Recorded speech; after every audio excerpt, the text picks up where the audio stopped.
mulai ya.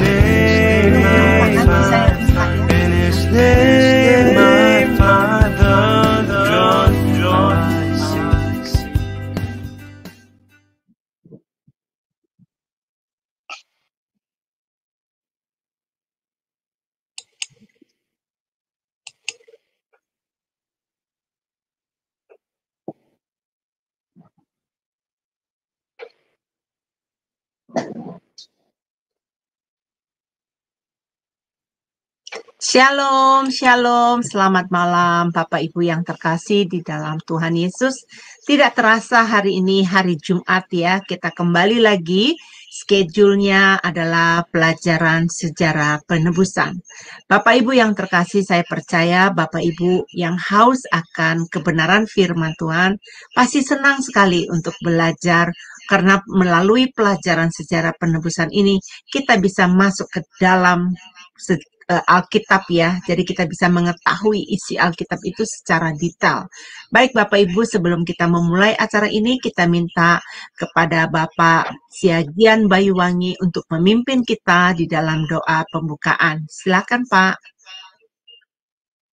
Terima kasih.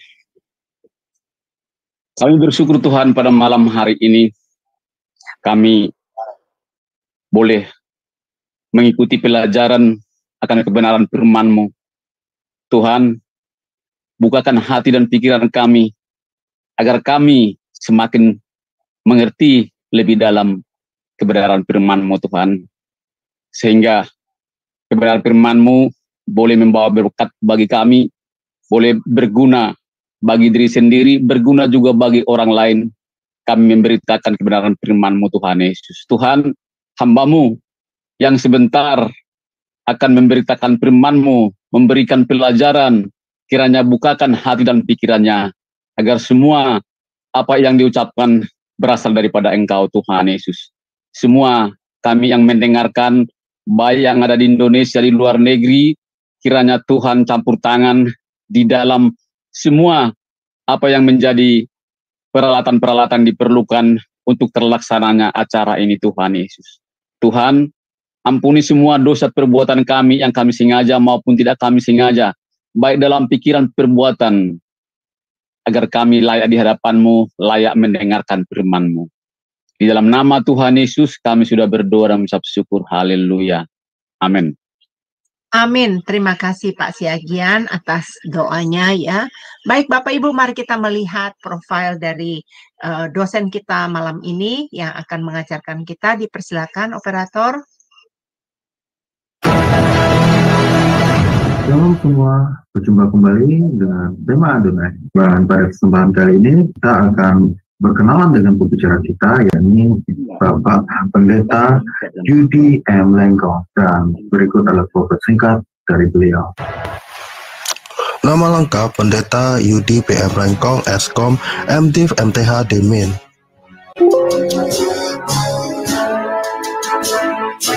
Tanggal lahir Manado 21 Oktober tahun 1979. Alma mater Sarjana Komputer Eskom di Universitas Bina Nusantara Jakarta pada tahun 2003. Master of Divinity MDiv di The Presbyterian General Assembly Theological Seminary Florida US pada tahun 2010.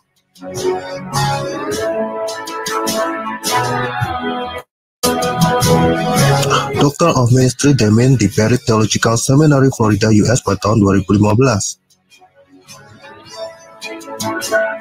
Master Teologi MTH di STT Bethesda Bekasi pada tahun 2021. Pelayanan. Beliau pernah melayani sebagai pendeta di Gereja Presbyterian Bukit Sion Indonesia di Jalan Ragawana 1 nomor 2 Puri Cinere Depok.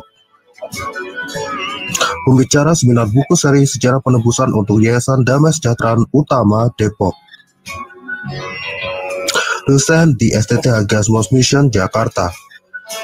Dan sekarang beliau melayani sebagai pendeta di Presbyterian Bukit Sion Indonesia di Jalan Ciliwung nomor 5 Purwantoro, Kecamatan Blimbing, Kota Malang, Jawa Timur.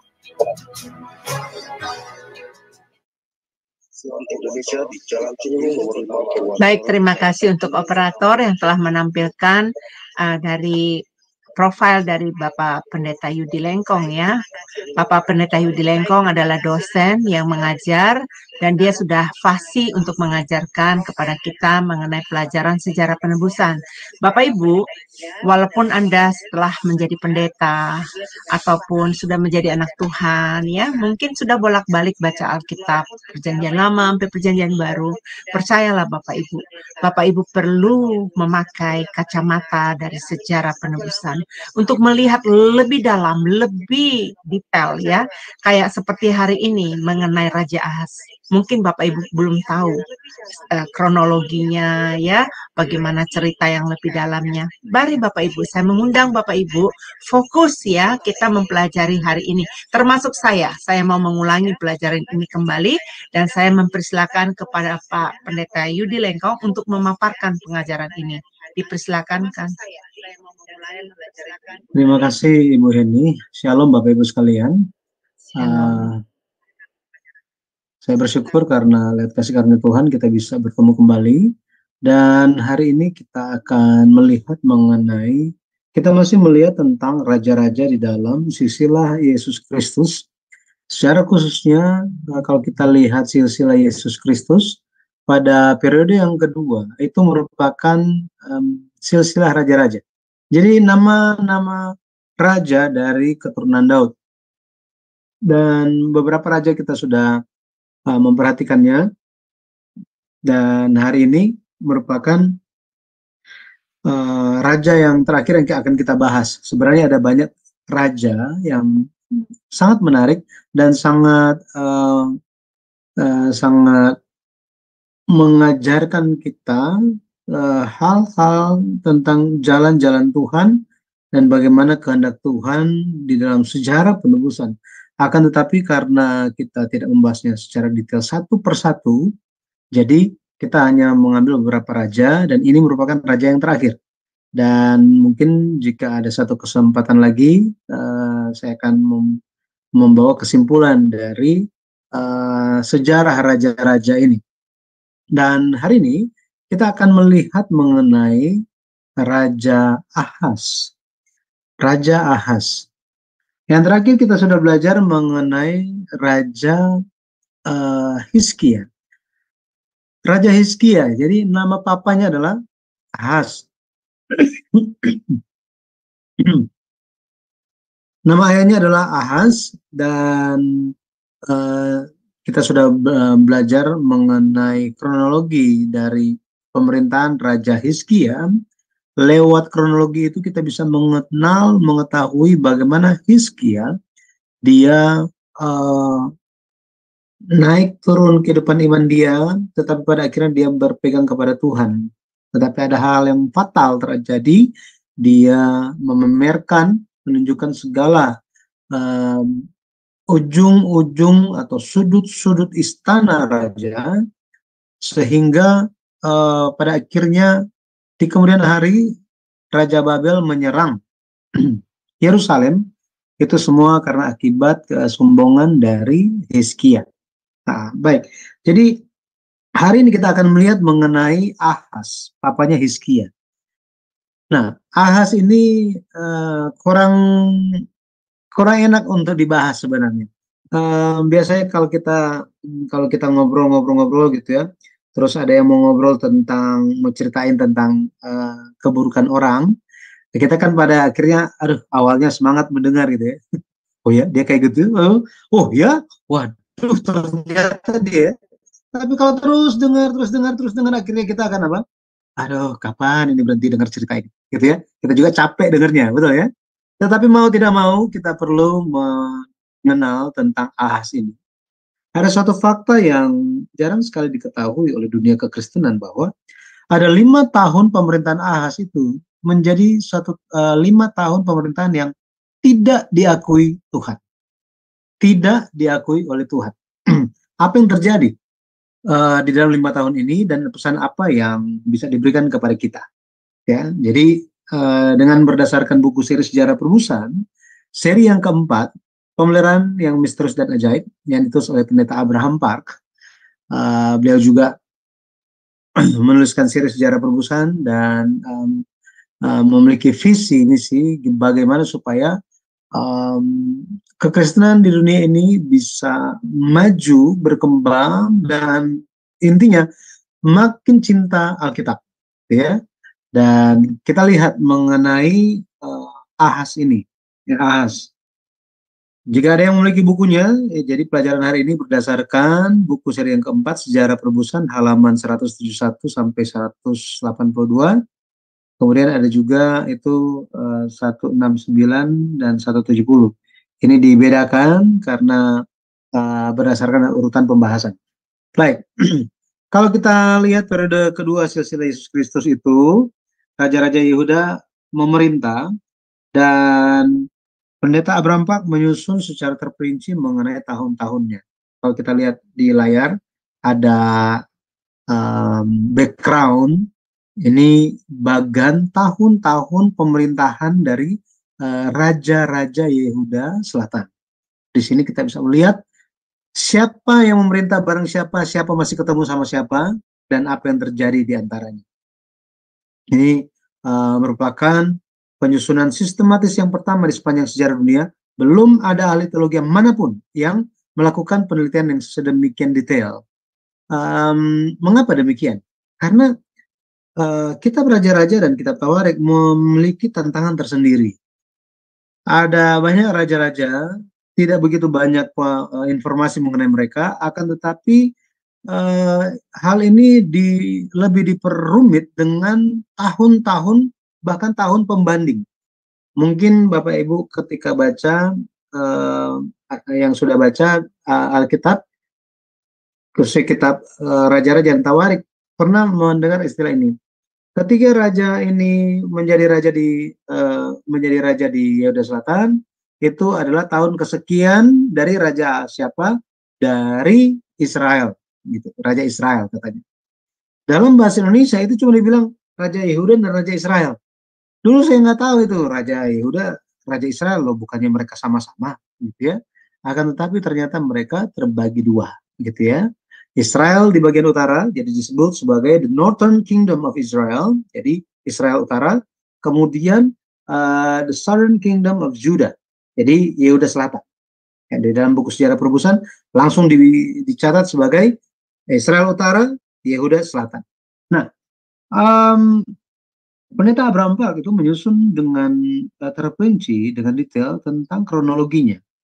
Muncul pertanyaan, buat apa sih tahu tentang raja-raja ini, tentang kronologi, buat apa, gitu ya? Nah, sebelum kita sampai ke sana, mari kita baca dulu firman Tuhan di 2 Raja-Raja 16 ayat 1 dan 2. 2 Raja-Raja 16 ayat 1 sampai 2, dalam tahun ke-17, zaman Pekah bin Remaliah, Ahaz, anak Yotam, Raja Yehuda menjadi raja.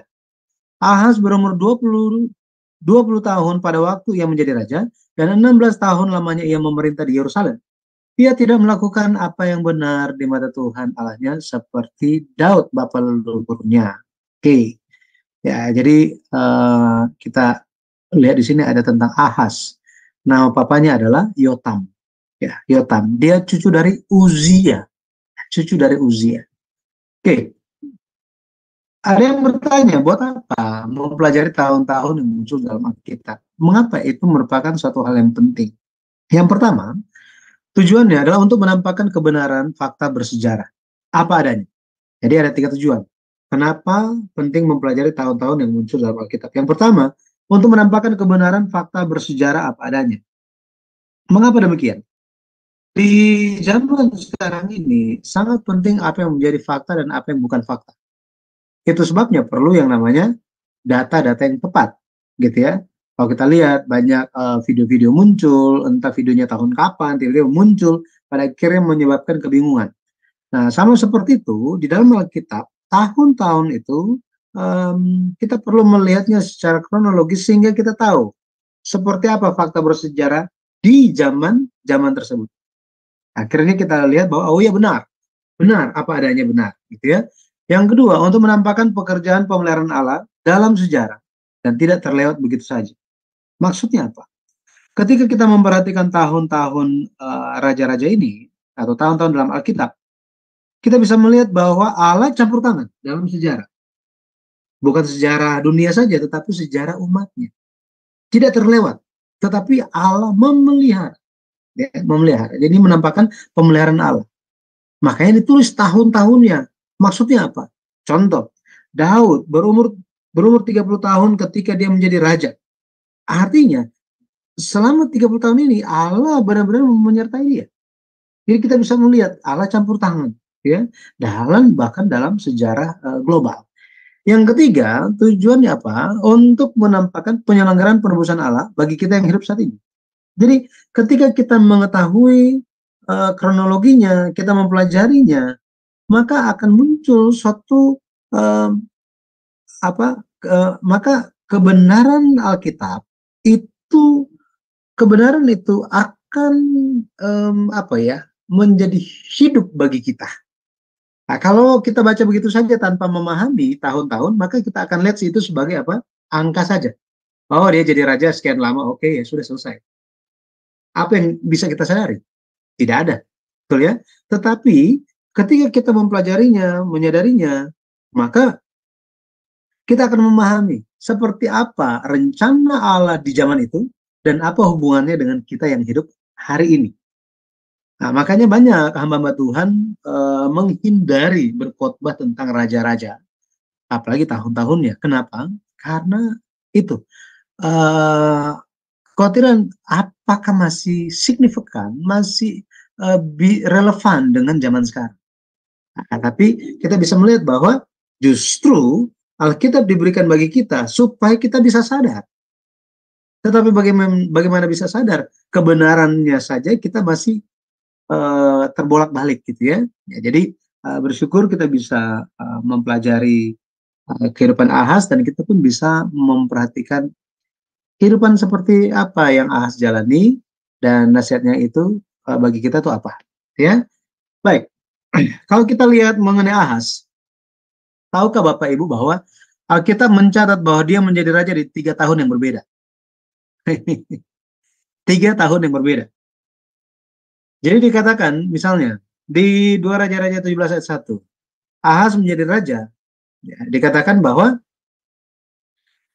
tahun ke-12 zaman Ahaz, Raja Yehuda, maka Hosea menjadi raja. Itu kalau kita baca di 2 Raja 17 ayat 1. Jadi tahun ke-12 zaman Ahaz, Raja Yehuda, maka waktu itu di utara Hosea itu menjadi raja. Nah, ketika dibandingkan antara Raja Ahaz dan Hosea, di sini dihitung bahwa apa? Didapati bahwa pada tahun 743 sebelum Masehi, Ahaz diangkat sebagai wali dari papanya, wali raja. Dan usia Ahaz waktu itu adalah 12 tahun. Di bagian Alkitab yang lain, 2 Raja-Raja 16 ayat 1 sampai 2, di situ dikatakan Ahaz menjadi raja itu pada tahun ke-17 Pekah, Raja Israel. Ini menunjuk kepada tahun 735 sebelum Masehi. Ini ketika Ahaz dan Yotam, papanya, memerintah bersama-sama menjadi raja. Gini, memerintah kerajaan Yehuda itu bersama-sama. Nah, itu dimulai ketika dia berumur 20 tahun. Ya, 20 tahun. Dari sini kemudian kita bisa lihat di 2 Raja-Raja pasal 15 ayat 38 ayat 30, di situ dikatakan di ayat 30 ya, maaf di situ. Jadi 2 Raja-Raja 15 ayatnya yang ke-30, yang 30. Di situ dikatakan tahun ke-20 zaman Yotam. Tahun ke-20 zaman Yotam bin Uzia. Di sini kita bisa lihat bahwa pada tahun 731 sebelum Masehi, akhirnya Ahaz memerintah sendirian. Sedangkan jadi Yotam itu sudah mati, dia memerintah sendiri, memerintah tunggal. Waktu dia berumur 24 tahun. Jadi dia diurapi menjadi raja itu 3 kali. Dia dicatat waktu dia memerintah itu dicatat di 3 waktu yang berbeda. Waktu umur 12 tahun, 20 tahun, dan 24 tahun. Kalau kita perhatikan Daud diurapi juga 3 kali, gitu ya. Diurapi. Ini bicara tentang tahun pemerintahannya 3 kali, gitu ya. Tetapi Daud dia diurapi 3 kali. Yang pertama di mana? Di Bethlehem, di hadapan orang tua dia dan keluarga dia, di saudara-saudaranya, ya, depan saudara-saudaranya, di rumah mereka. Kemudian dia menjadi raja di Hebron, diurapi di Hebron. Dan yang ketiga dia diurapi di mana? Di Yerusalem. Bukan di Yerusalem, di Hebron juga. Oke, di Hebron juga. Jadi dia menjadi diurapi menjadi raja di Hebron itu untuk kedua kalinya dia diurapi. Tetapi pada saat itu dia menjadi raja atas 2 suku, Yehuda, ya, atas Yehuda, ya, atas Yehuda. Tetapi 11 suku yang lain itu masih mengikuti anaknya Saul. Nah, setelah anaknya Saul ini mati, pada akhirnya tua-tua Israel datang ke Hebron. Nah, ini datang ke Hebron dan mengurapi Daud menjadi raja atas seluruh Israel. Jadi dia 3 kali diurapi, ya. Nah, yang pertama di Bethlehem, di hadapan keluarganya. Yang kedua itu menjadi raja atas Yehuda. Kemudian yang ketiga dia menjadi raja atas seluruh Israel. Nah, mengenai Yotam, kalau kita lihat, mengenai Ahaz, kalau kita perhatikan, dia menjadi Alkitab mencatat dia menjadi raja itu di zaman-zaman ini, usia 12 tahun, 20 tahun, dan 24 tahun.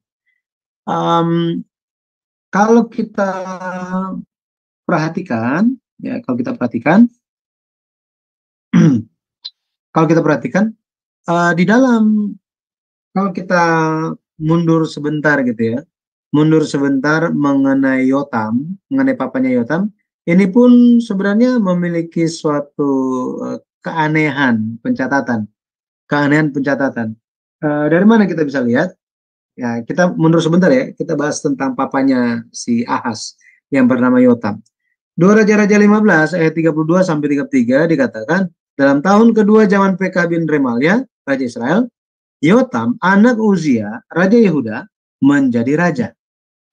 Ia berumur 25 tahun pada waktu ia menjadi raja, dan 16 tahun lamanya ia memerintah di Yerusalem. Jadi Yotam, menurut 2 Raja-Raja 15 ayat 32 sampai 33, Yotam ini, papanya Ahaz, menjadi raja, memerintah selama 16 tahun. Ya, 16 tahun. Tetapi kalau kita lihat ayat 30-nya, masih di pasal yang sama. Dikatakan Hosea bin Ela mengadakan persepakatan melawan Pekah bin Remalia. Dibunuhnyalah dia, kemudian dia menjadi raja menjadi raja menggantikannya dalam tahun ke-20 zaman Yotam bin Uzia. Jadi di ayat 32 dan 33 dikatakan Yotam itu memerintah selama berapa tahun? 16 tahun. Tetapi 1 ayat sebelumnya atau 2 ayat sebelumnya dikatakan bahwa dia Hosea itu menjadi raja di utara pada tahun ke-20 zaman Yotam. Loh, bukan dia cuma 16 tahun jadi raja. Kok ini muncul zaman pemerintahannya sampai ke tahun tahun ke-20? Nah, ini. Jadi kita bisa lihat bahwa apa yang terjadi di sini. Ya, apa yang terjadi di sini? Kok catatannya sepertinya tidak konsisten? Bapak Ibu bisa mengerti maksudnya? Maksud saya? Sekali lagi ya. Sekali lagi, karena ini ada hubungan pembahasannya dengan Ahaz. Sekali lagi ya, saya sampaikan begini. 2 Raja-Raja 15 ayat 32 sampai 33, di situ dikatakan Yotam memerintah itu 16 tahun lamanya. Di sini tulis ya. Jadi Yotam, gitu ya. Dalam tahun kedua zaman Pekah bin Remalia Raja Israel, Yotam, sekarang fokusnya ke Yotam. Yotam, anak Uzia, Raja Yehuda, menjadi raja. Ia di sini siapa? Yotam. Berumur 25 tahun pada waktu ia menjadi raja dan 16 tahun lamanya ia memerintah di Yerusalem. Ayat 32 sampai 33 dikatakan Yotam menjadi raja, dia memerintah berapa tahun? 16 tahun. Tetapi pada ayat 30, kalau mundur 2 ayat, di situ dikatakan apa?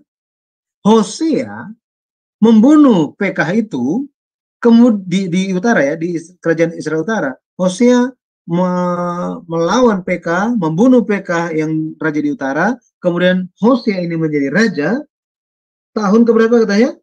Tahun ke-20 zaman Yotam.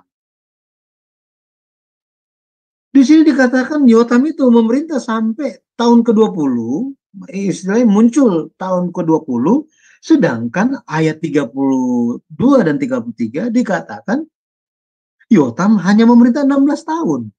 Nah, mana yang benar? 20 tahun atau 16 tahun?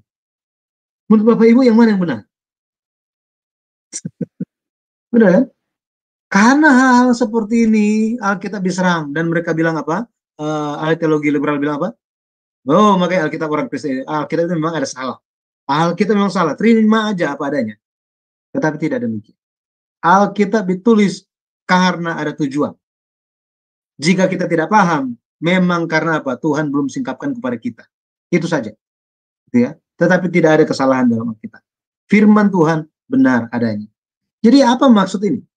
Kalau kita lihat mengenai Yotam, Yotam.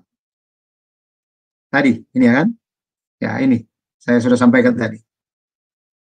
Di ayat 32, 33, 16 tahun memerintah, ini ayat 30, loh, memerintah sampai tahun ke-20.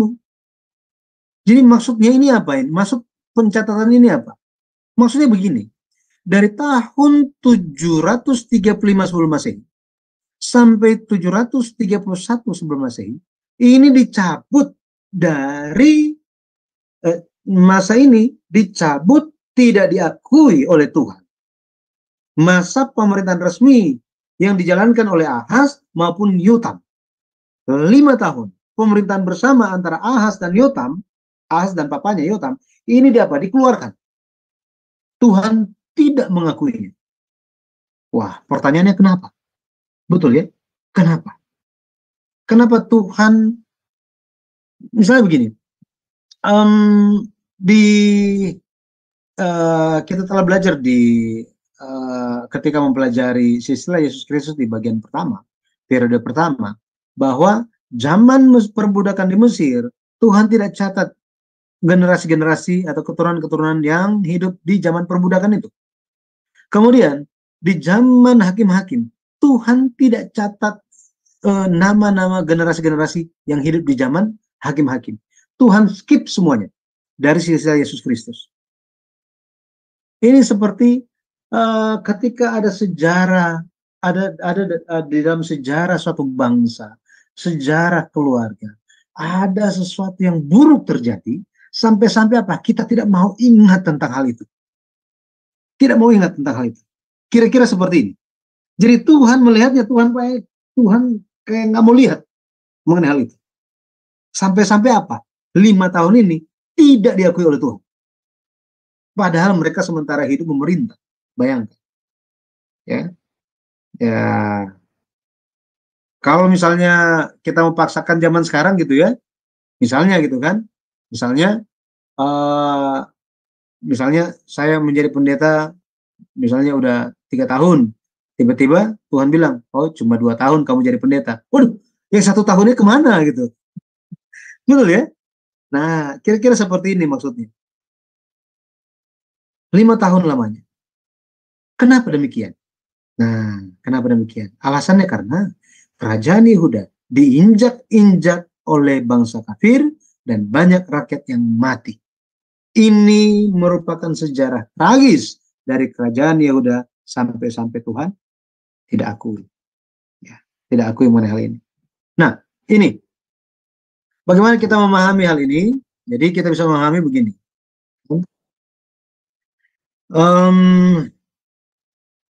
Jadi ketika Ahaz itu berumur 12 tahun, 12 tahun, ketika dia 12 tahun, dia menjadi wali. Ya, dia angkat menjadi wali di sini. Papanya masih ada. Kemudian ketika dia 20 tahun, dia resmi memerintah bersama papanya. Nah, di sini.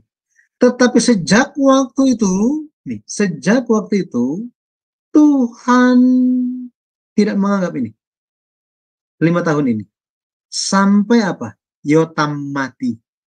Nah, Yotam mati, kemudian apa? Ahaz kembali dicatat kisah tentang dia waktu dia berusia 24 tahun. Ya, 24 tahun. Seperti ini. Jadi, kemudian setelah ini Ahaz, nah ini, Ahaz memerintah. Ya, sebentar, maaf. Oke. Di Ahaz dia memerintah ya sampai 715 tahun. Nah, kenapa? Apa yang terjadi dalam 5 tahun ini? Ya, dikatakan bahwa 5 tahun ini merupakan sejarah tragis dari kerajaan Yehuda. Nah, mari kita lihat. Kita lihat apa yang terjadi. Yehuda diinjak-injak oleh bangsa kafir. Kalau kita perhatikan, yang pertama, ada serangan dari Raja Aram dan Raja Israel Utara. Yaitu Rezin, Raja Aram, dan Pekah, Raja Israel Utara. Mereka menyerang Yehuda. Kalau kita lihat, ini Yerusalem, ini ada bintangnya di sini. Ya, Yerusalem, di atasnya ini Israel Utara. Jadi kita bisa lihat di sini yang agak pink ini, ya, pastel ini. Ini adalah Yehuda Selatan, yang biru ini Israel Utara, kemudian yang di atas ini Aram. Yang terjadi, Raja Aram yang bernama Rezin menjadi satu dengan Raja Israel Utara yang bernama Pekah. Mereka menyerang ini. Jadi mereka menyerang Yehuda Selatan. Mereka menyerang Yehuda Selatan.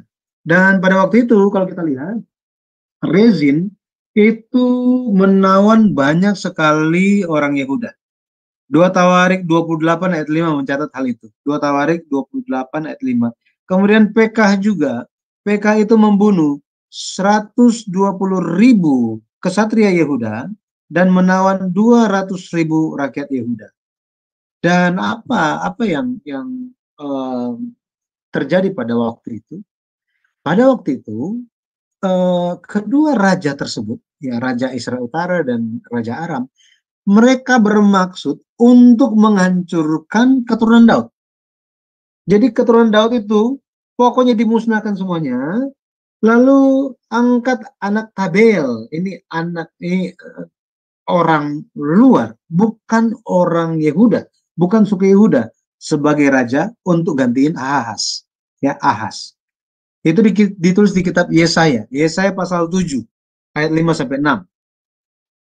Nah, kalau kita lihat ketika mendengar ancaman dari dua kerajaan yang kuat di zaman itu, makanya Ahaz itu menjadi takut. Rakyat pun menjadi gemetar. Mereka apa? Waduh, ya. Ketika ketika mereka melihat peperangan itu, mereka lihat bahwa anak-anak raja pun mati terbunuh, pejabat-pejabat pun telah dibunuh dalam serangan dua kerajaan ini.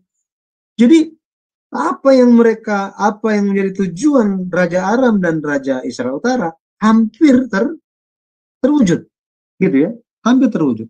Nah, di saat yang seperti ini, Allah mengutus Yesaya. Ya, Allah mengutus Yesaya. Dan kenapa? Apa yang terjadi? Karena Ahaz ingin bersandar kepada Raja Asyur. Nih, lihat di bagian atas ini. Jadi di bagian utaranya lagi, di bagian utaranya Aram, itu ada wilayah kekuasaan Raja Asyur. Ya, Raja Asyur. Dan apa yang terjadi? Yesaya mengatakan bahwa jangan bersandar kepada bangsa Asyur, bersandarlah kepada Allah. Kenapa? Karena Allah telah berjanji kepada Daud. Allah akan melindungi keluarga Daud, keturunan Daud. Sampai Yesaya bilang, jika kamu tidak percaya, mintalah tanda, maka Allah akan berikan kepadamu. Tapi kalau kita lihat, Ahaz dia mengeraskan hatinya dan dia tidak mau bersandar kepada Allah. Dia nggak mau. Dia menolak Allah dan dia tetap bersandar kepada Raja Asyur. Ini yang terjadi. Ya. Di tengah-tengah kesusahan, Ahaz menampakkan kejahatannya, menolak Allah yang ingin membantu dia. Bayangkan, Bapak Ibu, kalau misalnya kita tahu ada orang susah untuk makan, terus kita mau kasih makanan, gitu ya, kita mau kasih makanan, dia bilang apa? Sorry, ya, lebih baik saya mati kelaparan daripada terima makanan dari kamu. Waduh, bisa emosi kan? Bisa emosi yang seperti ini. Tuhan pun sama, lihat yang seperti begini. Tuhan marah atas dia, ya. Tetapi pada akhirnya Ahaz dia diserang juga oleh bangsa Edom dan Filistin. Jadi dia sementara diserang, dia minta bantuan Raja Asyur. Sebelum bantuan ini tiba, dia sudah diserang oleh Edom dan Filistin. 2 Tawarik 28 ayat 16 sampai 18. Nah, kalau kita lihat,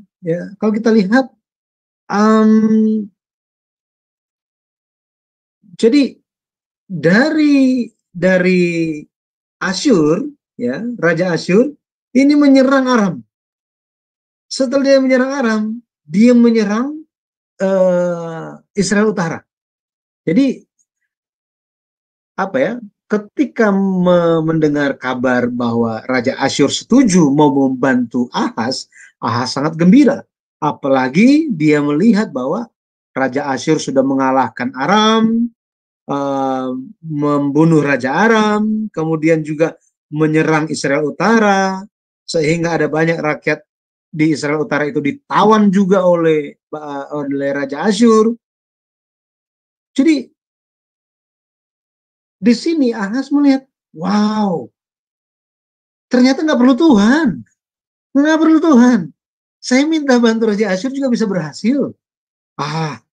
Memang keputusan saya sudah tepat. Ahaz berpikir seperti itu. Tetapi apakah Raja Asyur memang sementara membantu dia? Bukan, saudara. Gitu ya.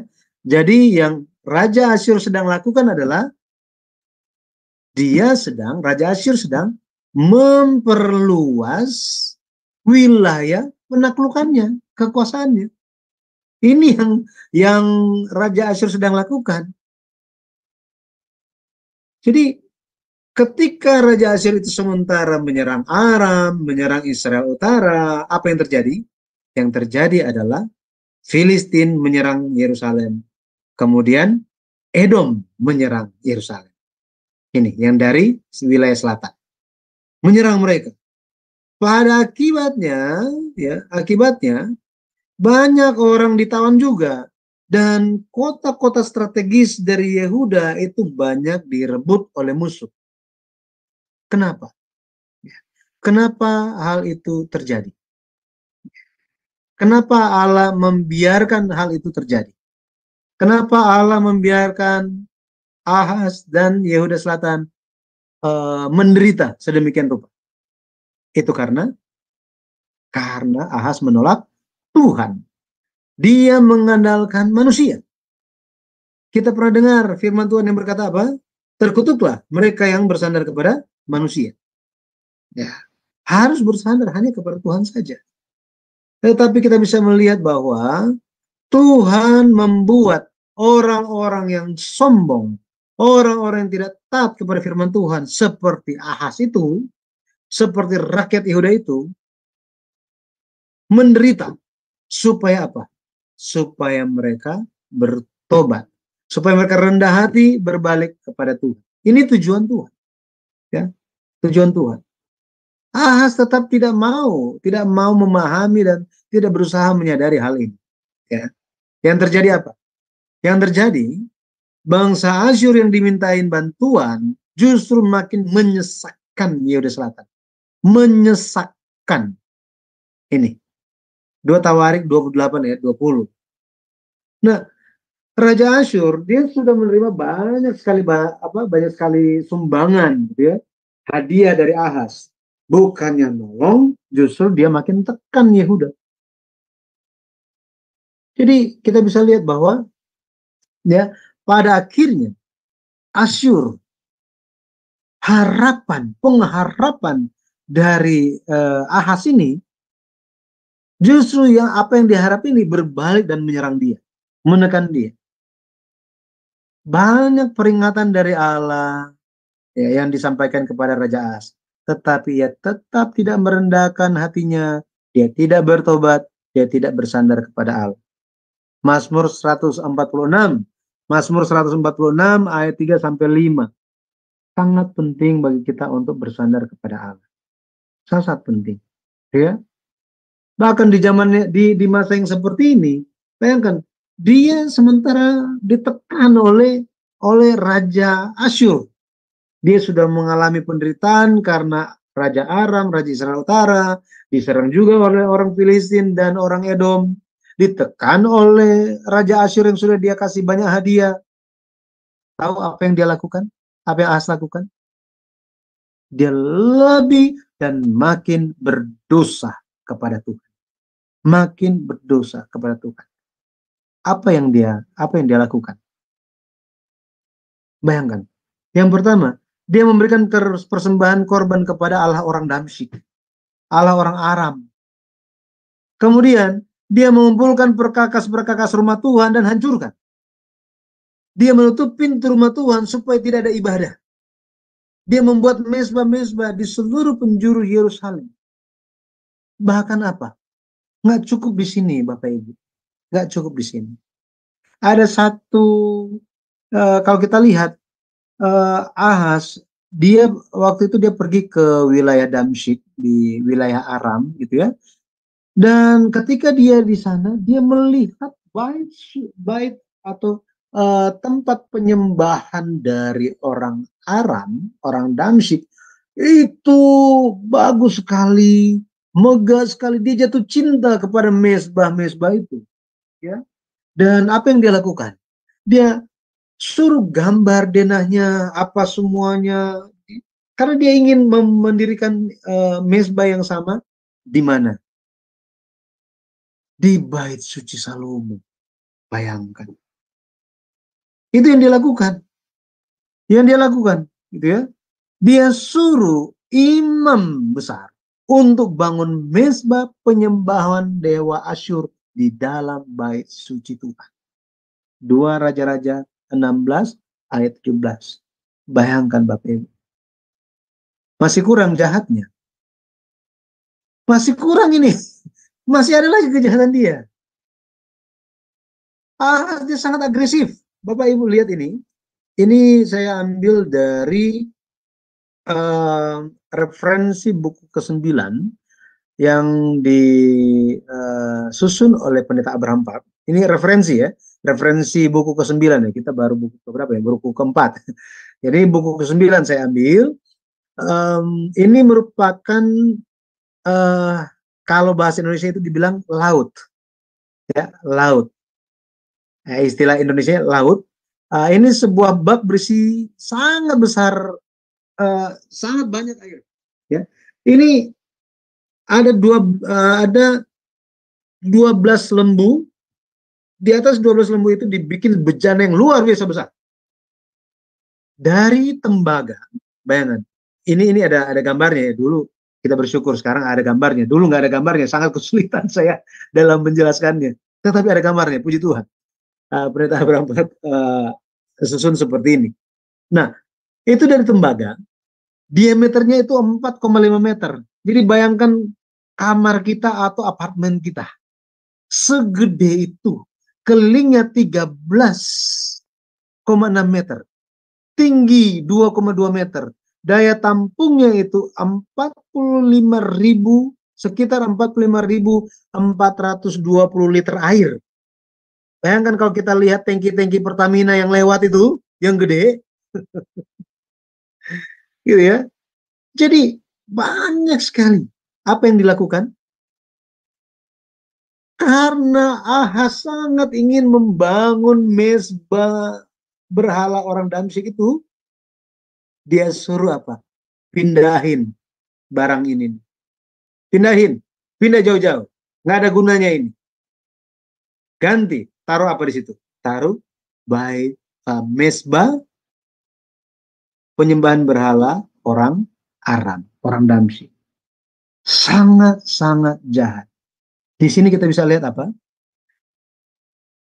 Ahaz bukan saja dia itu jatuh di dalam dosa, tetapi dia sangat agresif.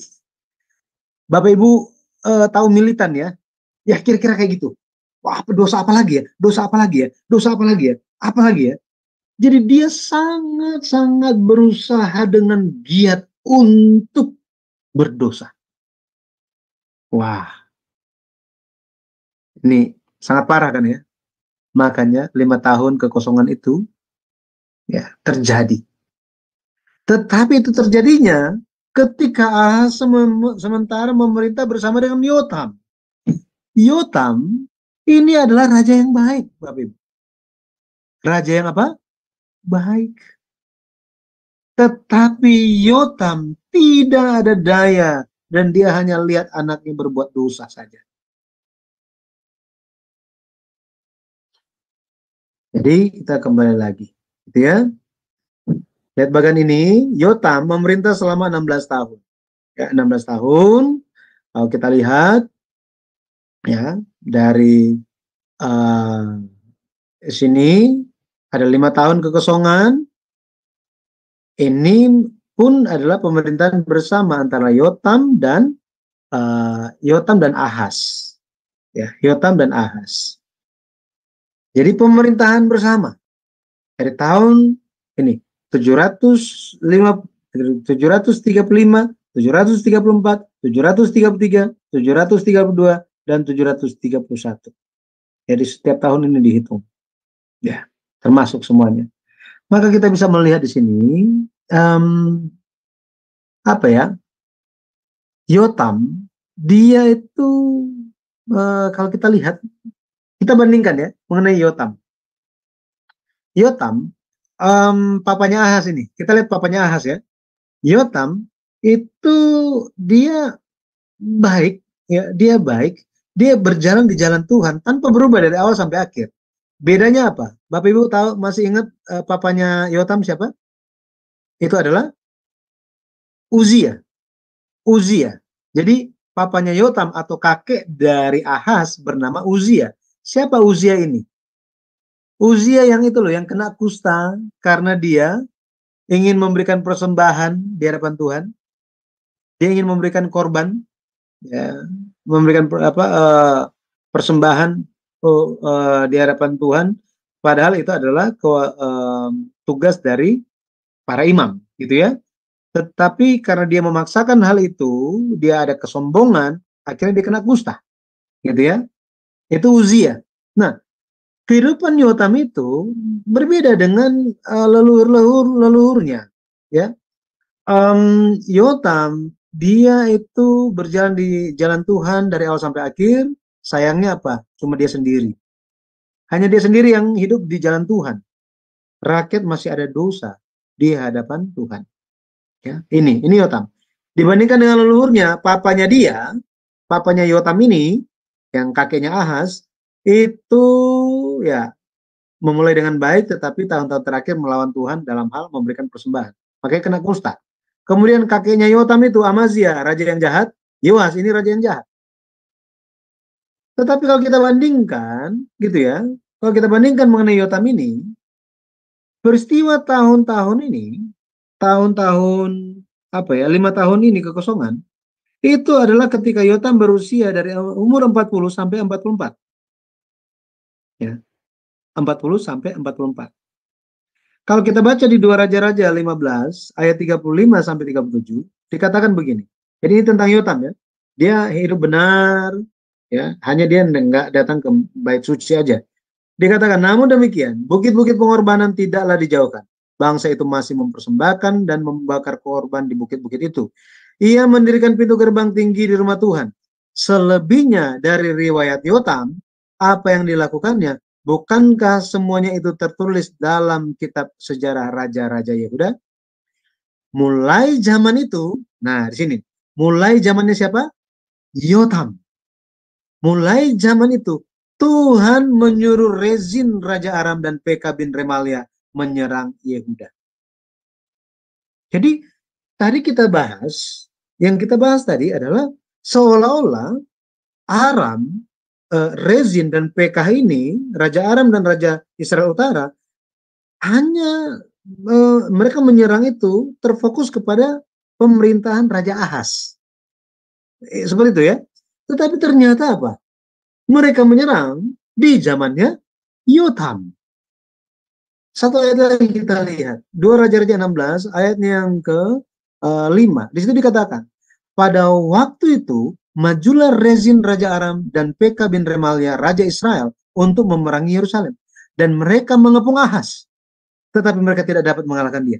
Nah di sini, mereka mengepung Ahaz.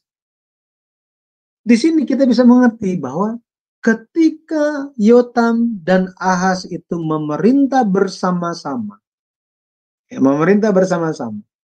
pada waktu Yotam itu umur 40 tahun, apa yang terjadi? Tuhan mengirim Pekah dan Rezin. Hal ini terjadi. Kenapa? Karena Yotam, Yotam ini dia tidak memperhatikan. Dia hanya benar sendirian saja. Dia tidak memperhatikan rakyatnya. Dia bahkan tidak memperhatikan anaknya sendiri. Tidak memperhatikan.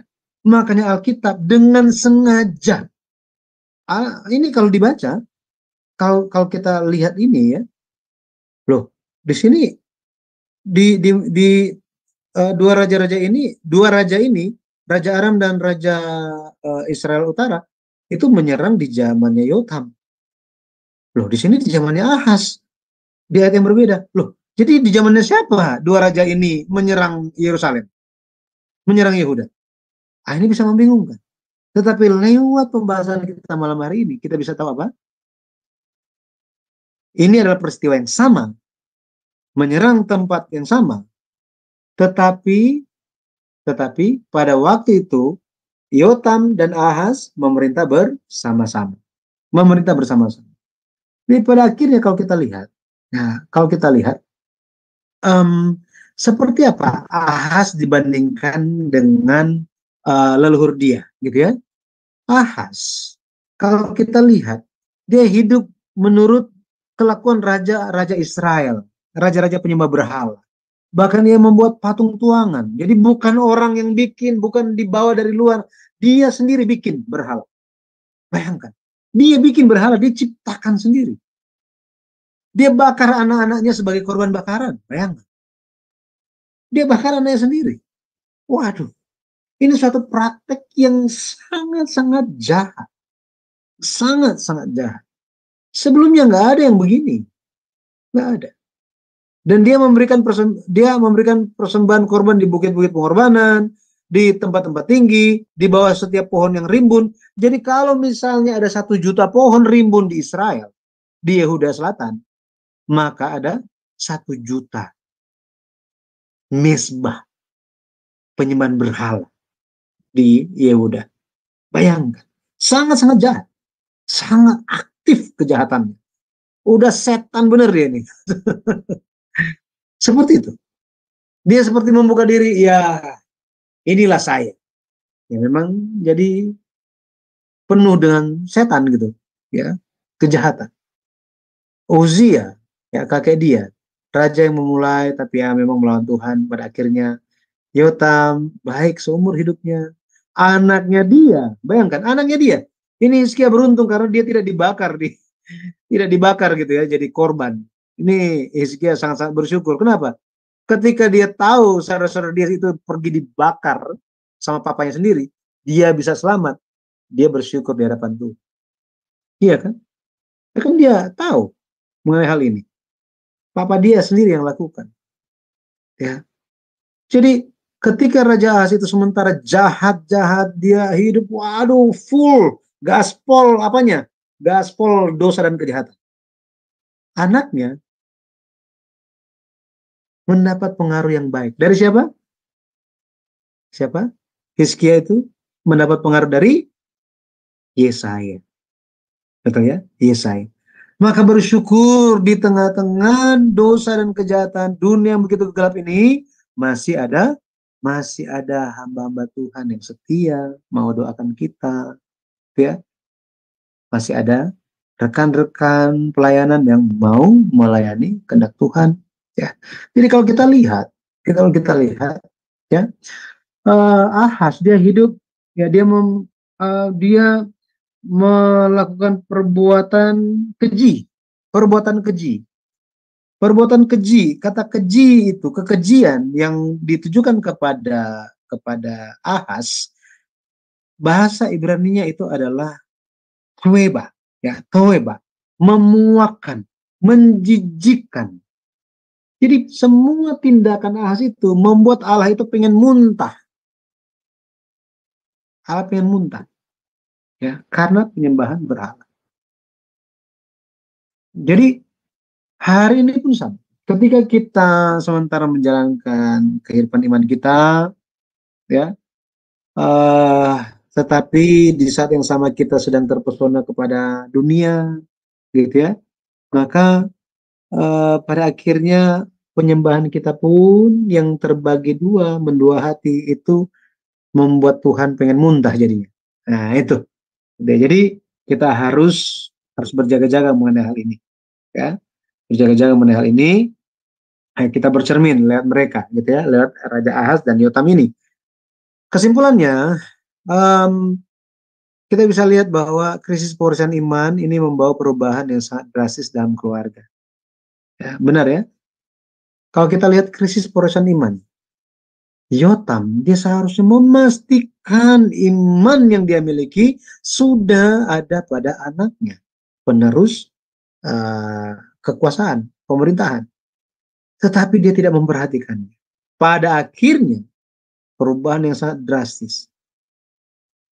Perubahan yang membawa murka Allah itu terjadi. Ya. Hal yang berikutnya, ini yang tadi saya katakan. Beribadah, janganlah dengan hati yang terpesona kepada hal dunia. Ya, mari kita mengarahkan hati kita senantiasa kepada Tuhan. Ya, dengan demikian, pada akhirnya segala yang kita lakukan pun benar-benar sesuai dengan jalan Tuhan. Ya, bukan jalan pikiran kita sendiri, bahkan bukan jalan yang jahat. Ya, jadi mari kita menjadi orang-orang yang kehidupan kita diakui oleh Tuhan. Ya, diakui oleh Tuhan. Tuhan mengakui kita. Bukan hanya diakui kita, oh ya, dia rajin pelayanan, udah selesai, nggak mau dibahas lagi. Nggak mau dibahas lagi. Tiba-tiba pelayanan udah puluhan tahun, Tuhan bilang apa? Oh ya, kamu hanya beriman itu, menjadi orang beriman itu cuma ya 6 bulan terakhir sejak kamu sakit dan cari Tuhan.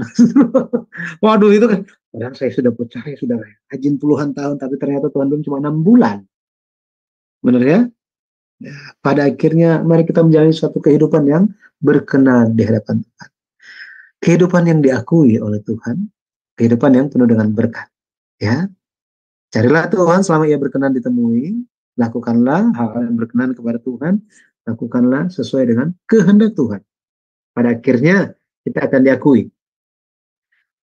Ayat penutup saya itu Matius pasal 7 ayat 21 sampai 23. Ketika orang-orang yang rajin melayani, mereka dengan pemikiran mereka bahwa mereka katakan mereka mengenal Tuhan.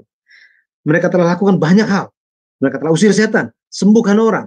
Mereka banyak lakukan kebaikan. Mereka lakukan segala hal untuk Tuhan. Mereka berseru kepada Tuhan. Tuhan bilang apa? Aku tidak mengenal kamu. Bayangkan itu. Kalau itu kita. Artinya apa? Segala perbuatan pelayanan kita yang kita anggap itu sudah berkenan, sudah luar biasa, diakui oleh manusia, ternyata Tuhan tidak akui. Dan itu apa? Semua hal tersebut seperti suatu masa kehidupan yang dicabut, dihilangkan, menjadi kosong, masa yang kosong dalam kehidupan kita. Dan orang-orang yang di Matius pasal 7 itu, ayat 21, mereka apa? Mereka protes kepada Tuhan. Tuhan tidak adil. Saya sudah kerja untuk Tuhan. Kok Tuhan seperti itu? Ternyata Tuhan tidak adil. Akhirnya mereka akan menghujat Tuhan. Tuhan kasih tahu apa kepada mereka? Aku tidak pernah mengenal kamu. Orang-orang yang melakukan kejahatan katanya. Tetapi orang apa? Dalam bahasa Inggrisnya dikatakan lawlessness. Orang yang tidak tahu hukum. Orang yang tidak tahu firman. Hanya mengandalkan perbuatan. Menganggap benar. Tapi tidak tahu firman. Tidak tahu kehendak Tuhan. Tuhan tidak akui. Dan Tuhan buang mereka semua. Bukan itu kehendak Tuhan katanya. Nah, pada akhirnya mulai berpikir. Jadi kehendak Tuhan apa ya? Apakah yang menjadi kehendak Tuhan? Nah, inilah yang selalu kita cari. Apa yang menjadi kehendak Tuhan bagi kita untuk kita lakukan. Ya, saya berdoa kita bisa belajar dan memiliki kesadaran terus dicerahkan oleh Roh Kudus. Kita senantiasa melakukan kehendak Tuhan dalam setiap kehidupan kita. Tuhan Yesus memberkati. Saya kembalikan kepada Ibu Heni. Silakan. Oke, ada Pak Ahok. Kalau memang ada pertanyaan, silakan ya angkat tangan ya. Ya, Bapak Pendeta Yudi, ini menurut saya penjelasan yang Bapak berikan tadi itu sangat-sangat luar biasa ya Pak ya. Ini seperti kita masuk di dalam kuliah yang mendapatkan secara detail, dan memang sepengetahuan saya juga memang hanya melalui dari sudut pandang sejarah penebusan ini kita bisa melihat tadi seperti Bapak katakan ada kontraversi yang antara orang yang mengatakan selama berapa tadi 20 ada perbedaan gitu ya. Ada yang 16 tahun dan ada yang 20 tahun itu. Nah, itu memang harus benar-benar dijelaskan secara secara detail ya. Katanya ada suara bergema. Suara gemanya di mana ya? Iya, bergema itu Ibu. Oh ya? Masih bergema ya? Masih Bu. Oke. Iya, bergema itu Ibu. Sekarang masih bergema? Masih Bu. Wah, dari mana ya suaranya bergema ya? Coba Aling take over dulu, Aling, saya kontrol, coba Aling. Ya, oke. Apa ya? Ya, baik Bapak Ibu. Silakan resen ya bagi yang ingin bertanya, maka akan dibukakan mute-nya oleh operator kami ya. Baik Pak Yudi, mengenai penjelasan pada malam ini luar biasa ya Pak. Di situ bisa kita lihat bagaimana ketika firman Tuhan itu, ajaran kebenaran itu tidak diwariskan ya Pak ya. Berarti kan mengalami krisis ya Pak Yudi ya, ketika hal itu tidak diwariskan oleh Raja Yotam ya Pak pada Raja Ahaz ya. Jadi dia benar sendiri gitu ya Pak, seperti tadi Bapak bilang dia benar sendiri, dan akhirnya generasi penerusnya itu tidak mengenal kebenaran ya Pak Yudi, kebenaran dari firman Tuhan itu ya. Nah, kalau seperti ini Pak, ini pasti kan tidak berkenan ya Pak Yudi, sikap seperti Raja Yotam ini yang dia tidak mewariskan kebenaran firman ini kepada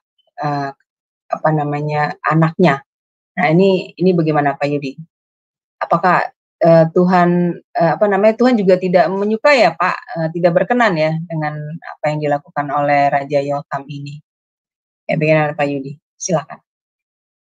Ya, jadi memang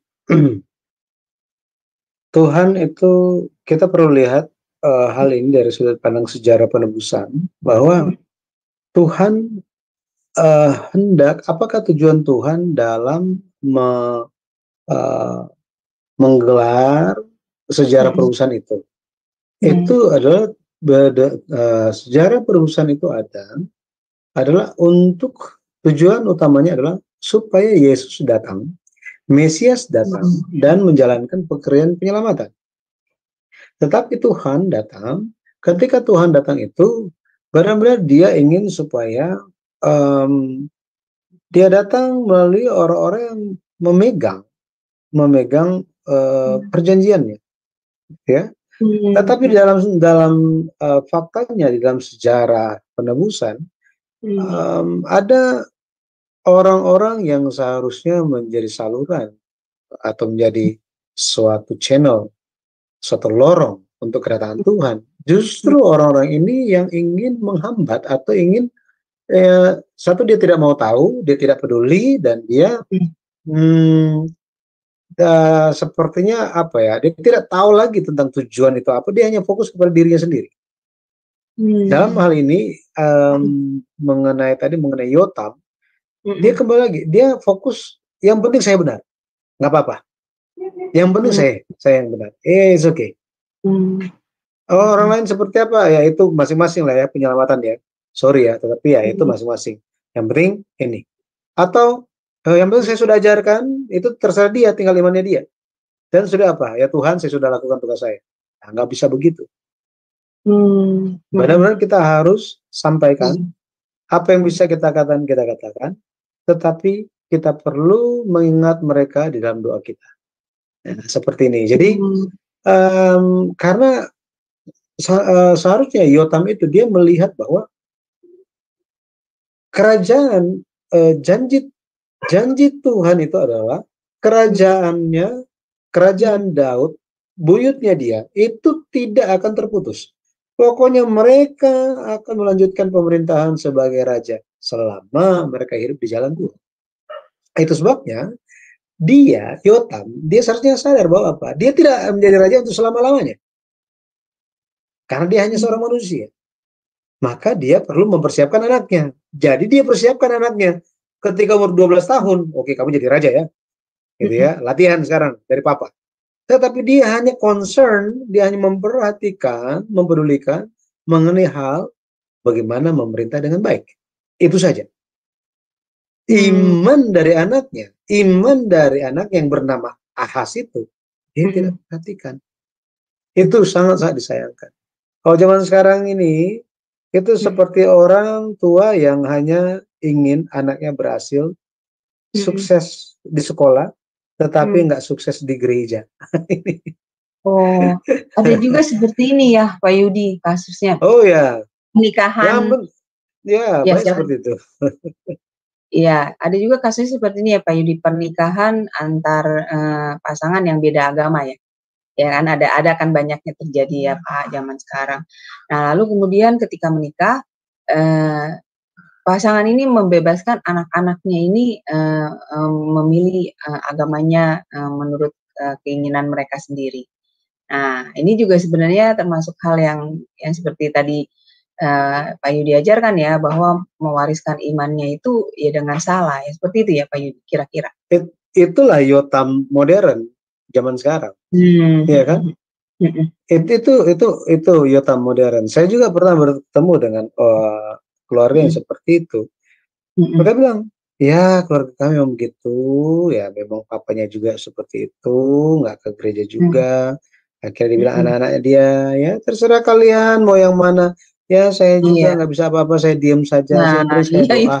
Yang penting saya doa. Nah ini satu hal yang salah. Gitu. Iya. Harus campur tangan. Karena apa? Karena bagaimana iman dalam keluarga itu tanggung jawab kita. Gitu. Ya orang tua ya betul ya seperti itu.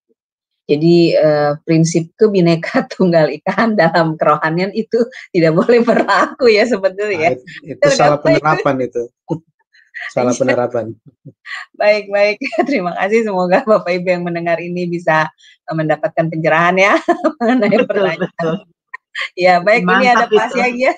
Ya, silakan Pak Siagian buka sendiri ininya. Ya, silakan Pak. Ya, selamat malam Pak Yudi. Saya baru kali ini masuk. Ya, karena ini kan saya lihat tadi sudah buku keempat gitu. Saya sebetulnya kepingin belajar ini. Ya, saya mohon maaf nanti kalau salah penanggapan saya. Judulnya tadi kan kekosongan 5 tahun pemerintahan Ahaz. Kan seperti itu. Di dalam 2 raja-raja itu kan ditulis di situ, Yotam memerintah selama 16 tahun. Terus lagi ditulis Yotam memerintah sampai tahun ke-20. Jadi kan 5 tahun dibilang kekosongan itu. Menurut saya kekosongan yang dibilang itu, apakah itu disebut kekosongan apa yang 5 tahun itu kan karena tidak diakuin Allah gitu loh Pak. Jadi apakah jadi pemerintahan itu sebetulnya ada kan 5 tahun itu. Cuman yang 5 tahun itu menurut pandangan saya tidak diakuin oleh Allah. Sama dengan seperti kasusnya Raja Saul kan. Raja Saul yang pernah saya baca itu, kalau Raja Saul itu kan di 1 Samuel 13 ayat 1 kan ditulis 2 tahun dia memerintah. Nah, seperti itu. Tapi di Kisah Para Rasul 13 ayat 21, Saul memerintah 40 tahun. Nah, ada yang menerangkan pendeta kepada saya itu, sebetulnya Saul itu memerintah 40 tahun sebetulnya. Tapi yang diakuin Allah itu hanya 2 tahun. Apa benar seperti itu? Jadi kembali kita ke konteks kekosongan 5 tahun pemerintahan Ahaz itu, menurut saya, ini pandangan saya, pemerintahannya sebetulnya ada 5 tahun itu bukan kosong. Nah, seperti itu Pak gitu. Itu kalau saya bandingkan dengan pemerintahan Raja Saul, seperti itu Pak. Ya, terima kasih Pak. Terima kasih. Seperti yang Bapak maksudkan, ya seperti itu Pak. Jadi memang bukan kosong. Jadi cuma istilahnya itu seperti apa ya? Judulnya itu kekosongan bahwa tadi suatu pemerintahan yang tidak diakui Tuhan itu seperti dilompati gitu. Seperti dilompati gitu. Semuanya tetap berlangsung seperti biasa. Tetap ada orang-orangnya, ada peristiwanya, tetapi Tuhan lompat gitu. Tuhan lompat langsung ke 20 gitu. Jadi dari yang ke-16, 17, 18, 19, 20 itu Tuhan seperti nggak perhatikan gitu, mengenai hal itu. Karena hal-hal yang tadi terjadi. Ya, terima kasih Pak masukannya. Ada lagi ya, Pak? Terima kasih. Tadi sebetulnya ada saya dengar yang 1 juta pohon atau 1 juta orang dibuat 1 juta pohon sebagai persembahan kan seperti itu tadi kan? Saya kurang jelas dengarnya. Ini mungkin kembali kita ke agama-agama yang ada di Indonesia kan, kita anggaplah di Indonesia. Kalau agama di Indonesia itu katanya kan misalnya agama Kristen, Muslim, Hindu, kembali kita sebutlah 3. Kalau di agama Hindu itu kan saya lihat di Bali karena saya pernah tinggal di Bali selama 30 tahun gitu. Di Bali itu kan, ya maaf ya kalau ada orang Bali di sini. Kalau di Bali itu kan kalau ada pohon yang besar itu kan itu langsung dibuat disarungin gitulah, dibuat sarungnya, dibuat persembahan sesajen gitu. Saya berpikir tadi itu, apakah orang Bali itu mengikuti seperti yang dibicarakan Pak Yudi tadi gitu kan, 1 juta pohon, 1 juta dibuat persembahan gitu. Jadi seperti itu Pak, kita tanggapin sedikit gitu Pak. Ya, baik. Ya, jadi tadi jadi ada ayat yang mengatakan bahwa memang Raja Ahaz ini dosanya itu begitu agresif. Seperti apa nampaknya itu? Jadi nampaknya itu dia membuat berhala, dia lihat ada bukit pengorbanan, taruh mezbah di situ. Ada pohon besar, taruh mezbah di situ. Jadi tadi saya bilang, jika ada 1 juta pohon rimbun di Yehuda, maka ada 1 juta juga tempat untuk menyembah di situ. Karena sebanyak jumlah pohonnya gitu kan. Karena ekspresi Alkitabnya seperti itu. Jadi seperti Bapak bilang tadi, ini karena memang Ahaz itu dia banyak mencari apa ya, seperti untuk memuaskan diri dia, hati dia. Makanya dia melihat apa yang menurut dia baik untuk disembah, apa yang baik dibikin, ya dibikinlah semuanya. Ya, seperti itu. saya nggak tahu apakah orang Bali melihat dia atau dia pernah ke Bali. Itu yang saya tanya Pak tadi. Apakah orang Bali itu keturunannya dia gitu Pak? Ya, tapi tradisi Bali itu memang memang ada tradisi, ada alasan mereka sendiri, gitu ya. Mereka melihat ciptaan, menghargai ciptaan. Bukan hanya pohon yang besar, pohon yang kecil pun mereka sarungin, Pak.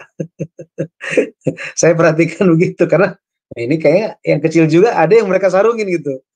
Mungkin mayoritasnya yang besar, tapi kalau yang di depan rumah kecil, apa boleh buat gitu.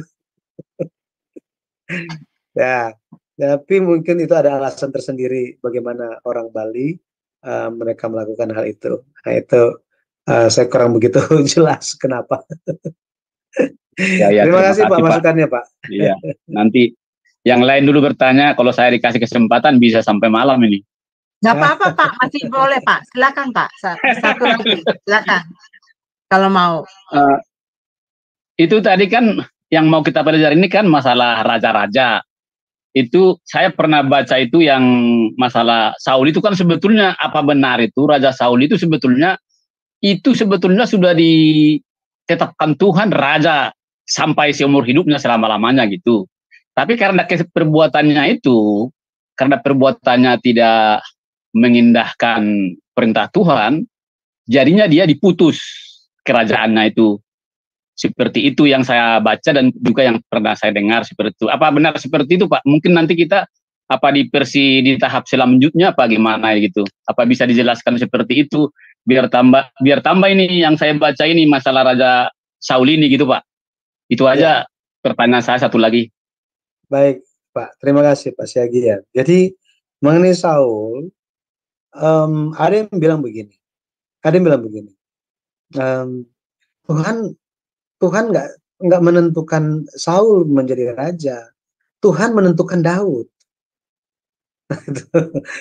Ada yang berpikir seperti itu juga, makanya dia itu jahat itu Saul itu, karena memang Tuhan nggak mau dia sebenarnya, karena itu kan maunya orang Israel. Orang Israel yang datang kepada Samuel, kemudian mereka tuntut, akhirnya Samuel bilang kepada Tuhan, Tuhan agak terdesak, Tuhan bilang ya udahlah pilihlah itulah salah satu yang mana itu ya nanti ketemu yang ini ya dia aja. Seolah-olah apa? Daud bukanlah raja yang Allah pilih. Nah ini karena alasan-alasan itu. Tetapi Saul dipilih Tuhan. Itu firman Tuhan. Gitu ya. Saul dipilih oleh Tuhan. Itu sebabnya ketika jadi ada bacaan-bacaan itu ada semuanya. Bagaimana dia dipilih oleh Tuhan itu bukan karena manusia, tetapi karena undian itu Tuhan yang atur sampai siapa? Saul terpilih. Iya. Itu ceritanya ya kan. Nah, ketika dia itu melakukan pelanggaran, ini pernah dibahas, mungkin nanti Ibu Eni bisa kasih informasi video yang kita bahas tentang ketragisan keluarga Saul. Kita bisa lihat bahwa Nabi Samuel berkata bahwa memang kerajaan ini akan diberikan kepadamu, tetapi karena engkau itu kan karena dia protes kepada Nabi Samuel, dia mohon kepada Nabi Samuel, dia pegang jubah Samuel terus sobek. Itu sobek. Iya. Langsung Samuel bilang, seperti itu, maka seperti yang Bapak bilang tadi, gitu ya. Jika Saul benar-benar dia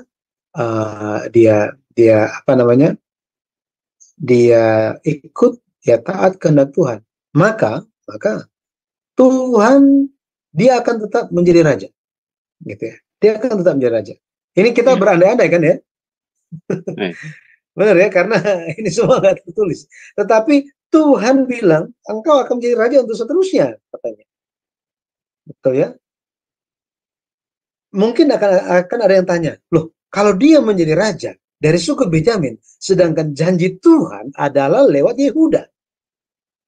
Nah ini kan, lewat Yehuda. Berarti nanti Tuhan bingung dong. Harusnya kan lewat Yehuda, kok ini lewat Benyamin? Nah, di sini kita bisa lihat bahwa janji Tuhan itu akan digenapi.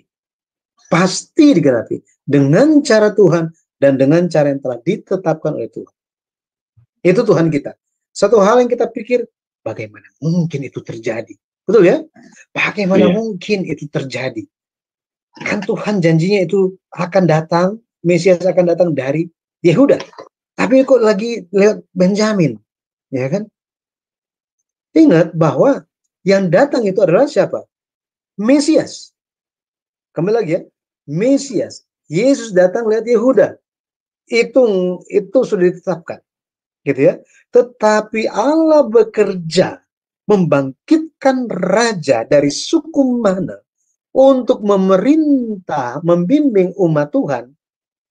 Itu Tuhan bisa pakai siapa saja. Buktinya apa? Nah ini, buktinya apa? Buktinya kalau kita lihat sejarah raja-raja Israel Utara. Ingat Rehabeam, raja pertama Israel Utara. Tuhan janji ke dia, jika engkau, nah ini, jika engkau tetap ikut di jalan Daud hambaku itu, maka aku akan menegakkan keluargamu menjadi raja sampai sama seperti keluarga Daud katanya. Dia bilang sama seperti keluarga Daud. Itu janji Tuhan. Masalahnya apa? Dia gagal. Nah ini, dia gagal. Dia menyembah berhala. Dia mulai bongkar, pasang aturan hukum Taurat sesuai dengan apa yang dia mau. Dia angkat nabi-nabi, imam-imam yang semau dia. Akhirnya dia berdosa. Makanya Israel Utara, standar kejahatan raja itu berdasarkan Raja Rehabeam. Ini. Setelah waktu berlalu, muncul satu orang yang namanya Yehu. Pada akhirnya dia menjadi raja. Yehu ini, dia bukan siapa-siapa. Dia bukan siapa-siapa. Tetapi dia, Tuhan katakan kepada dia, Yehu, aku akan pakai engkau untuk membinasakan keluarga Ahab. Semuanya, engkau akan hapus semuanya. Akan terjadi, pokoknya Ahab apa yang akan terjadi kepada dia, istrinya apa yang akan terjadi, anak-anaknya apa yang akan terjadi. Jadi Yehu sudah diberitahu. Tuhan bilang apa? Engkau akan menjadi raja. Yang di sini, engkau akan menjadi raja. Dan jika engkau mengikuti jalan hambaku Daud, sekali lagi, mengikuti jalan hambaku Daud, maka keluargamu akan kutetapkan menjadi raja yang besar seperti Daud. Tapi dia juga nggak taat. Gitu. Nah, seperti ini. Pada akhirnya sama terjadi di keluarga Daud juga. Iya kan? Terjadi di keluarga Daud juga.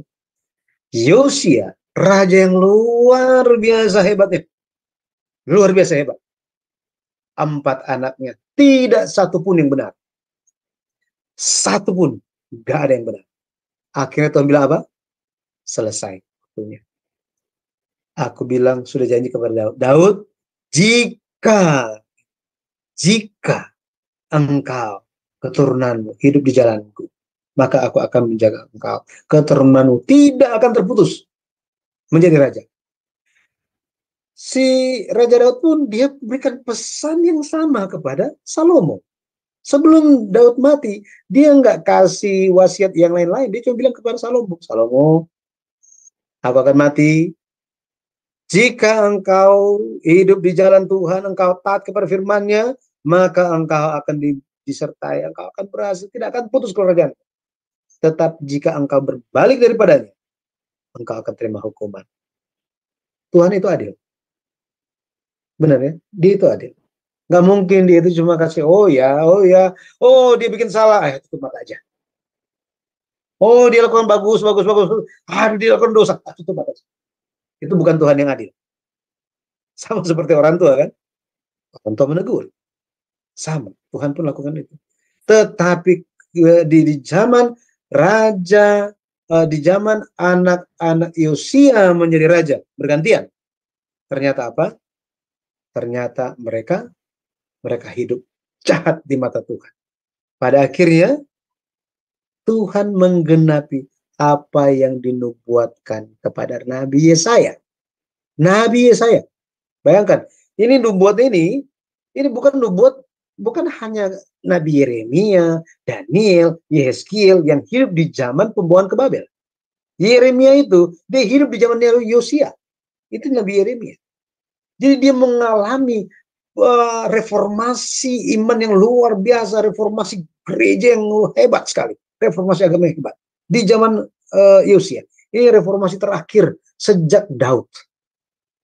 Tetapi yang nubuat tentang kehancuran Israel itu, Yehuda Selatan itu, sudah dinubuatnya kapan?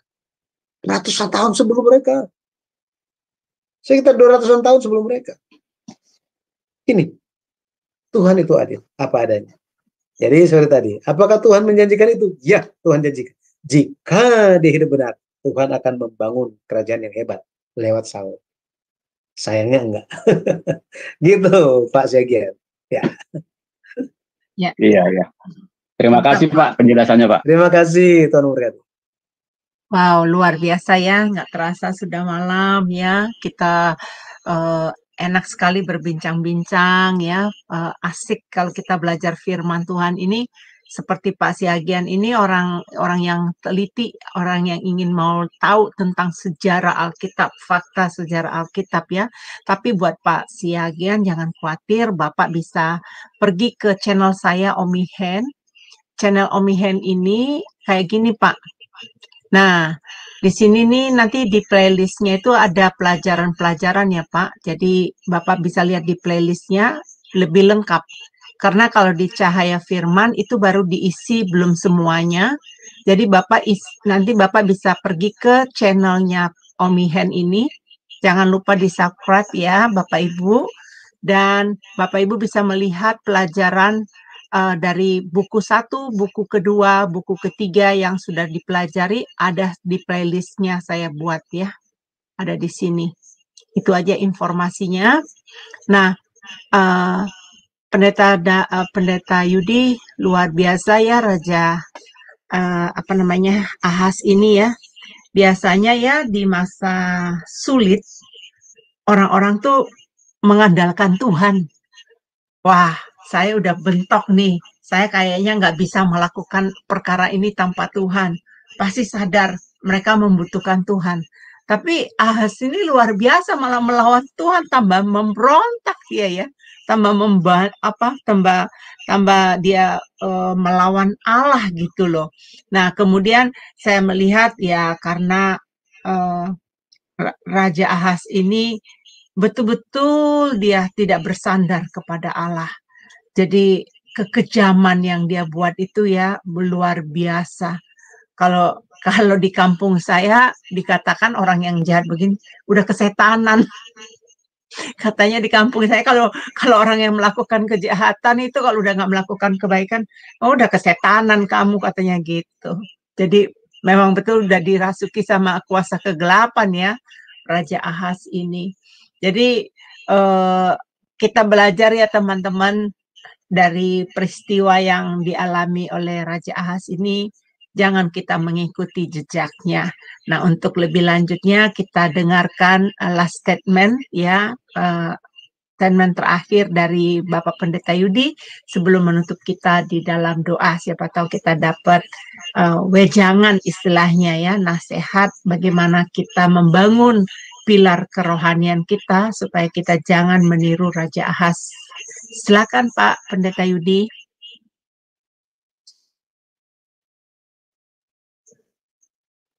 Nubuat tentang Mesias, tentang kelahiran Yesus yang sering kita baca di hari Natal.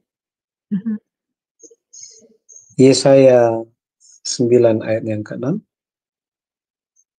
itu merupakan suatu tanda yang luar biasa yang diberikan kepada umat manusia, bahwa di dalam keadaan yang sangat sulit, keadaan yang sangat terdesak, di ujung ombak, di hadapan maut, krisis yang terbesar, tetapi janji pengharapan tentang kedatangan Mesias, seorang putra ya akan dilahirkan bagimu, ya seorang putra, kelama pemerintahan ada di atas bahunya, dan dia akan disebutkan orang penasihat ajaib, Allah yang perkasa, Bapa yang kekal, Raja damai.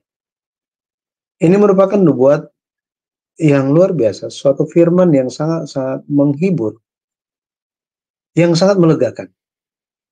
Dan firman Tuhan itu yang sering kita dengarkan di hari Natal, disampaikan pertama kali kepada Raja Ahaz. Firman itu disampaikan kepada Raja Ahaz. Jadi kita bisa lihat bahwa di tengah-tengah dosa dan kejahatan, kasih karunia Tuhan itu melimpah dengan sangat besarnya. Raja Ahaz yang sangat terdesak, dia tidak ada jalan untuk bersandar, dia tidak ada jalan untuk bisa keluar dari masalah dia diberikan jalan keluar. Bahkan dia tidak mau minta tanda, Tuhan langsung berikan tanda bahwa Mesias akan lahir, akan datang di masa yang sama seperti dia, yang mirip kondisinya dengan yang sedang dialami. Sangat-sangat gelap, tidak ada pengharapan sama sekali. Tetapi saat seperti itulah Mesias akan datang. Akan tetapi sayangnya Ahaz melewatkan kesempatan memperoleh kasih karunia itu. Sama seperti itu juga ketika Yesus datang, orang Israel, orang Yahudi melewatkan kasih karunia itu. Yesus yang penuh dengan kasih karunia dan kebenaran, mereka melewatkan hal itu. Yesus yang adalah firman hidup, itu pun datang setiap hari kepada kita. Dia yang penuh dengan kasih karunia, dia datang kepada kita dan mengetok hati kita. Marilah kita menjadi umat Tuhan yang senantiasa menerimanya, membuka pintu hati kita lebar-lebar, sehingga Yesus, firman hidup itu, masuk dan diam bersama-sama kita, melakukan pekerjaan besar lewat kita. Mari kita berdoa. Allah Bapa yang hidup, terima kasih kami telah belajar mengenai Ahaz, di mana masa pemerintahannya 5 tahun itu dianggap kosong. Tidak ada sesuatu hal yang diakui oleh Tuhan karena dosa dan kejahatan dia. Bapa, kami mohonkan biarlah kami bisa belajar bahwa jalan yang lebar adalah jalan melakukan semua apa yang kami mau. Tetapi jalan yang sempit adalah jalan mengikuti apa yang Tuhan mau. Bapak, terima kasih. Tolong bimbing kami ya Bapak. Lewat jalan yang telah Engkau perlihatkan kepada kami percaya firman-Mu. Perhatikanlah jalan-jalan yang baik, tempuhlah itu. Jalan yang dahulu kala. Maka kami telah melihat jalan di hadapan kami. Bantu kami untuk menghindari jalan yang jahat. Tetapi kami menempuh jalan-jalan yang baik. Karena pada akhirnya jalan Tuhan, jalan zaman dahulu kala, akan membuat kami menemukan istirahat yang kekal. Terima kasih ya Bapak. Kami bersyukur karena Yesus Kristus beserta dengan kami. Kami berdoa biarlah Engkau yang senantiasa menyertai, supaya kehidupan iman kami pun senantiasa berkenan di hadapan-Mu. Engkau yang akan mencukupkan segala yang kami perlu. Engkau yang akan membukakan jalan ketika kami melayani kehendak Bapa. Lebih lagi segala hal yang kami lakukan, penghidupan kami, anggota keluarga kami, sekolah anak-anak kami, dan orang sekitar kami, semuanya demi kemuliaan Tuhan saja. Untuk channel yang baru ini, Cahaya Firman, biarlah Engkau yang mencurahkan berkat dan kasih karunia kepada setiap pengerja-pengerja pelayan-pelayan-Mu, sehingga mereka pun Bapak terus menjadi terang dan saluran berkat Tuhan bagi banyak orang. Kami bersyukur kepada-Mu ya Bapak, dan kami menyerahkan sisa hari ini semua di dalam tangan-Mu. Bagi saudara kami yang baru memulai kegiatan di hari ini, hari yang baru, kami mohonkan tangan Tuhan yang akan menyertai untuk kami bisa menjalankan kehidupan kami. Terpujilah nama Tuhan. Biarlah kelas ini memuliakan nama Tuhan saja. Di dalam nama Tuhan Yesus Kristus, kami berdoa dengan penuh ucapan syukur. Amin. Amin, amin. Terima kasih untuk Bapak Pendeta Yudi yang sangat luar biasa memberkati kami semua. Berarti untuk minggu depan adalah pelajaran terakhir dari buku seri keempat ya. Bapak Pendeta Yudi akan merangkum pelajaran ini minggu depan.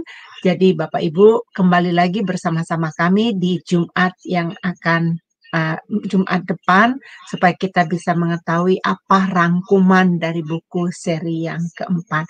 Baik, Tuhan Yesus memberkati.